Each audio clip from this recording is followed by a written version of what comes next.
Hi, hello, dear students. Welcome to English class.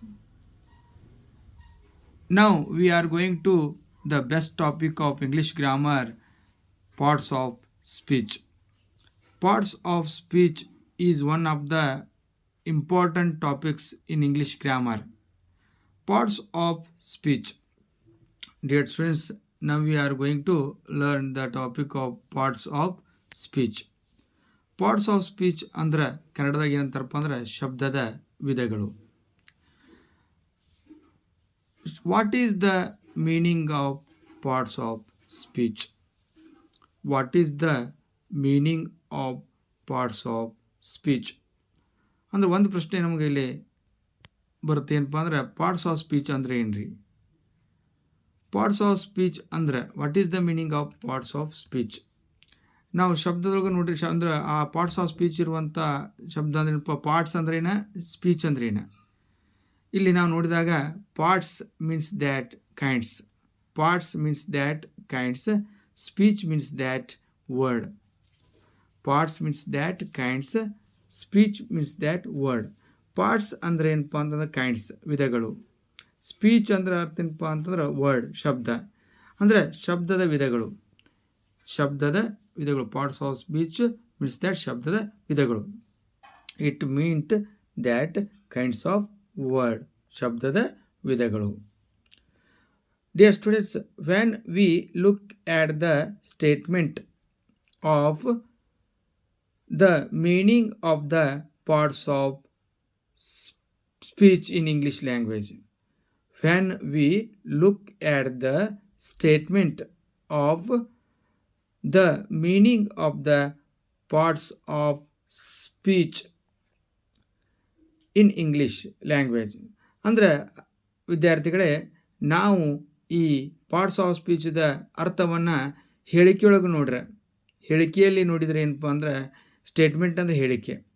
ಅಂದರೆ parts of ಸ್ಪೀಚ್ದ ಅರ್ಥವನ್ನು ಹೇಳಿಕೆಯೊಳಗೆ ಸ್ಟೇಟ್ಮೆಂಟ್ನಾಗ ನೋಡಿದ್ರೆ ಏನಪ್ಪ ಅಂತಂದ್ರೆ ಏನು ಅರ್ಥ ಕೊಡ್ತದಪ್ಪ ಅಂದ್ರೆ parts of speech means that in statement, the parts of speech meant in statement that words are divided into different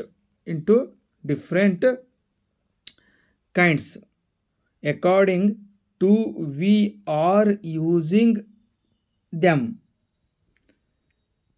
in different situation at our speech, at our speaking, at our writing the sentence, at our conversation with someone among the people. Those words are called parts of speech. Dear students, once again I will read. Listen carefully. The meaning of parts of speech in statement that words are divided into different kinds according to we are using them in different situation at our speech, at our sentence, at our conversation. Those words are called parts of speech. ಹಾಗಂದ್ರೆ ವಿದ್ಯಾರ್ಥಿಗಳೇ, parts of speech ಅಂದರೆ ಶಬ್ದಗಳು ವಿಭಾಗವಾಗಲ್ಪಡುತ್ತವೆ, ಶಬ್ದಗಳು ವಿಭಾಗವಾಗಲ್ಪಡುತ್ತವೆ. Words R divided, ಶಬ್ದಗಳು ವಿಭಾಗವಾಗಲ್ಪಡುತ್ತವೆ. ಹೆಂಗಪ್ಪ ಅಂದರೆ into different kinds, ಬೇರೆ ಬೇರೆ ವಿಧಗಳಲ್ಲಿ, ಶಬ್ದಗಳು ಬೇರೆ ಬೇರೆ ವಿಧಗಳಲ್ಲಿ ವಿಭಾಗವಾಗಲ್ಪಡುತ್ತವೆ. ಹೆಂಗಪ್ಪ ಅಂದರೆ according to we are using them, ನಾವನ್ನು ಯಾವ ರೀತಿ ಬಳಸ್ತೇವೆ.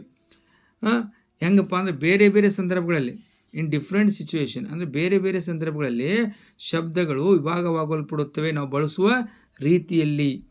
ಹೆಂಗಪ್ಪ ಅಂದರೆ ಎಲ್ಲೆಲ್ಲಿ ಬಳಸ್ತೇವಪ್ಪ ಅಂದ್ರೆ ನಮ್ಮ ಮಾತಿನಲ್ಲಿ, ಆಟ್ ಅವರ್ ಸ್ಪೀಚ್ ಅಂದರೆ ನಮ್ಮ ಮಾತಿನಲ್ಲಿ, ಆಟ್ ಅವರ್ ವರ್ಡ್ಸ್ ಅಂದರೆ ನಮ್ಮ ಮಾತಿನಲ್ಲಿ ಬಳಸ್ತೇವೆ. ಮತ್ತೇನಪ್ಪ ಅಂದರೆ at our writing the sentence, ನಾವು ವಾಕ್ಯವನ್ನು ಬರಿತೇವಲ್ಲ ಅಂದರೆ ಶಬ್ದಗಳ ಅಂದರೆ ವಾಕ್ಯವನ್ನು ಬರೆಯುವಾಗ at our conversation with someone among the people, ಜನರು ಮಾತನಾಡುವಾಗ ಅಥವಾ ನಾವು ಇನ್ನೊಬ್ಬರ ಜೊತೆ ಸಂಪರ್ಕ ಅಂದರೆ ಸಂವಹನ ಮಾಡುವಾಗ, ಮಾತನಾಡುವಾಗ ಅವಾಗ ನಾವೇನು ಮಾಡ್ತೇವಪ್ಪ ಅಂದರೆ ನಮ್ಮ ಸಂಭಾಷಣೆಗಳಲ್ಲಿ ನಾವು ಶಬ್ದಗಳನ್ನು ಬಳಸ್ತೇವೆ.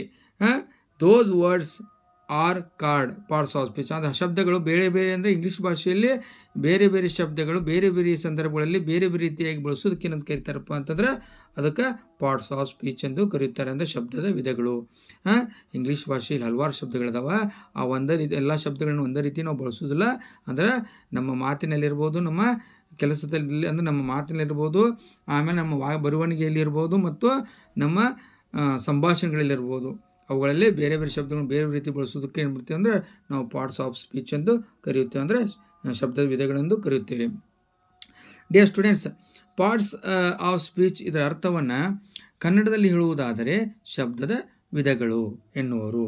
ಪಾರ್ಟ್ಸ್ ಆಫ್ ಸ್ಪೀಚ್ ಇದರ ಅರ್ಥವನ್ನು ಕನ್ನಡದಲ್ಲಿ ಹೇಳುವುದಾದರೆ ಶಬ್ದದ ವಿಧಗಳು ಎನ್ನುವರು. ಅಂದರೆ ಶಬ್ದದ ವಿಧಗಳು ಎಂದರೆ ಇಂಗ್ಲೀಷ್ ಭಾಷೆಯಲ್ಲಿ ಶಬ್ದಗಳನ್ನು ನಾವು ಸಂದರ್ಭಕ್ಕೆ ತಕ್ಕಂತೆ ನಮ್ಮ ಬರವಣಿಗೆಯಲ್ಲಾಗಲಿ ನಮ್ಮ ಮಾತಿನಲ್ಲಾಗಲಿ ಬೇರೆ ಬೇರೆ ರೀತಿಯಲ್ಲಿ ವಿಭಾಗಿಸಲ್ಪಡುತ್ತವೆ, ಅಂದರೆ ಬಳಸಲ್ಪಡುತ್ತವೆ. ಇಂಗ್ಲೀಷ್ ಭಾಷೆಯಲ್ಲಿ ಲಕ್ಷಾಂತರ ಸಂಖ್ಯೆಯಲ್ಲಿ ಶಬ್ದಗಳು ಇದ್ದಾವೆ. ಎಲ್ಲ ಶಬ್ದಗಳು ಒಂದೇ ಥರ, ಒಂದೇ ಅರ್ಥ, ಒಂದೇ ಸಂದರ್ಭಕ್ಕೆ ಎಲ್ಲ ಶಬ್ದಗಳು ಬಳಸಲ್ಪಡುವುದಿಲ್ಲ. ಬೇರೆ ಬೇರೆ ಶಬ್ದಗಳು ಬೇರೆ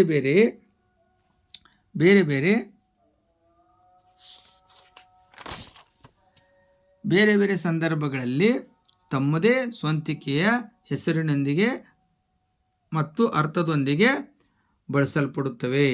ಅಂದರೆ ಶಬ್ದಗಳು ಬೇರೆ ಬೇರೆ ಸಂದರ್ಭಗಳಲ್ಲಿ ಬೇರೆ ಬೇರೆ ಅರ್ಥದೊಂದಿಗೆ ಬಳಸಲ್ಪಡುವ ಶಬ್ದಗಳಿಗೆ ನಾವು ಶಬ್ದದ ವಿಧಗಳು ಅಥವಾ ಪಾರ್ಟ್ಸ್ ಆಫ್ ಸ್ಪೀಚ್ ಎಂದು ಕರೆಯುತ್ತೇವೆ.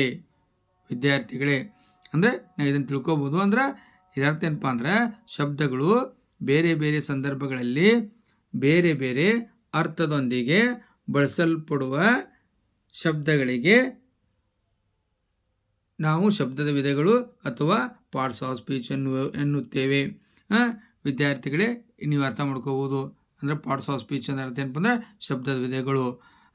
ಇನ್ನು how many parts of speech are in English language? Let's we see in the next video. If you liked this video, you like, share, comment and also subscribe with bell icon, using the bell icon. ಅಂದರೆ ನೀವು ಈ video ಇಷ್ಟವಾದಲ್ಲಿ ನೀವೇನು ಮಾಡಪ್ಪ ಅಂದರೆ like, ಶೇರ, comment ಮತ್ತು subscribe ಕೂಡ ಮಾಡಿರಿ ಮತ್ತು ಬೆಲ್ ಐಕಾನ್ ಒತ್ತಿರಿ. ಆಮೇಲೆ ಮುಂದಿನ ವಿಡಿಯೋದಲ್ಲಿ ಮತ್ತೆ ನಿಮ್ಗೆ ಹೇಳ್ತೀನಿ, ಅಂದರೆ how many parts of speech are in English language ಅನ್ನೋದನ್ನ ಹೇಳ್ತೀನಿ. ಅದಕ್ಕೆ ನೀವು ಇದನ್ನು ಓದ್ಕೊಂಡು ನೀವು ಏನೋ ಡೌಟ್ಸ್ ಇದ್ದರೂ ನೀವು ನೆಕ್ಸ್ಟ್ ವಿಡಿಯೋದಾಗ ಅದನ್ನು ನೀವು ಅಂದರೆ ಕಮೆಂಟ್ ಬಾಕ್ಸ್ನಾಗ ಹಾಕಿರಿ. ಸಬ್ಸ್ಕ್ರೈಬ್ ಕೂಡ ಮಾಡೋದನ್ನು ಮರಿಬೇಡ್ರಿ ಅಂತ ಹೇಳುತ್ತಾ, ಎಸ್, ಓಕೆ.